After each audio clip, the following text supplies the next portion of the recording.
Commercial tax, రవాణా, excise, registration and stamps, mining శాఖలపై సమీక్ష చేశారు సీఎం రేవంత్ రెడ్డి. రాష్ట్రానికి వచ్చే ఆదాయ మార్గాలపై చర్చించారు. రాష్ట్ర ఆదాయం పెంచేందుకు అన్ని విభాగాల అధికారులు సమన్వయంతో పనిచేయాలని ఆదేశించారు సీఎం.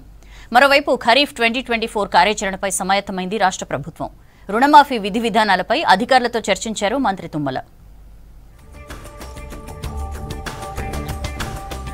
రాష్ట్రంలో ఖరీఫ్ 2024 కార్యాచరణకు సమాయత్తమైంది రాష్ట్ర ప్రభుత్వం. రుణమాఫీ విధి విధానాలపై అధికారులతో చర్చించారు మంత్రులు. 2024 ఖరీఫ్ నుంచి అమలయ్యే పంటల బీమా విధి విధానాలపై అధికారులకు దిశానిర్దేశం చేశారు.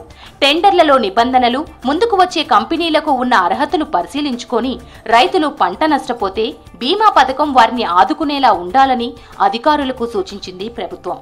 పథకం అమలుకు ఆదర్శ రైతులు, రైతు సంఘాల ప్రతినిధులతో ఉమ్మడి జిల్లా ప్రాతిపదికన సమావేశాలు నిర్వహించి వారి అభిప్రాయాలను కూడా పరిగణలోకి తీసుకోవాలని సూచించింది రాష్ట్ర ప్రభుత్వం.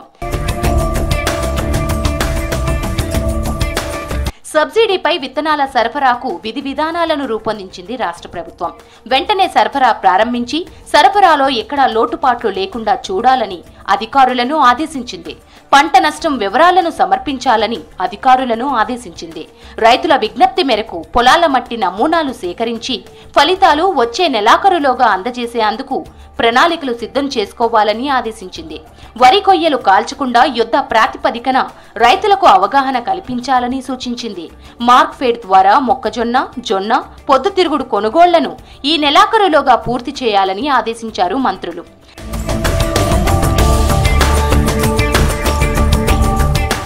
ఎన్నికల సంఘం అనుమతితో బదిలీలు, పదోన్నతులు, రిలీవింగ్ నిర్వహిస్తామన్నారు విద్యాశాఖ అధికారులు.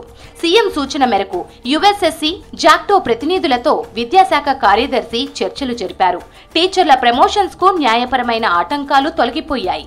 దీంతో ఎన్నికల కమిషన్ అనుమతి తీసుకొని వీలైనంత త్వరగా స్కెడ్యూల్ను విడుదల చేసి పాఠశాలల ప్రారంభం నాటికి పూర్తి చేయడానికి విద్యాశాఖ ముఖ్య కార్యదర్శి బుర్ర వెంకటేశం అంగీకరించారు. ఎమ్మెల్సీ నర్సిరెడ్డి సీఎం రేవంత్ ను కలిసి స్కూల్స్ రీఓపెన్ కి ముందే విద్యారంగంలో ఉన్న సమస్యలు పరిష్కరించాలని కోరారు. విద్యాశాఖ ముఖ్య కార్యదర్శితో చర్చించి నిర్దిష్టమైన ప్రతిపాదనలు ప్రభుత్వానికి పంపాలని సూచించారు సీఎం.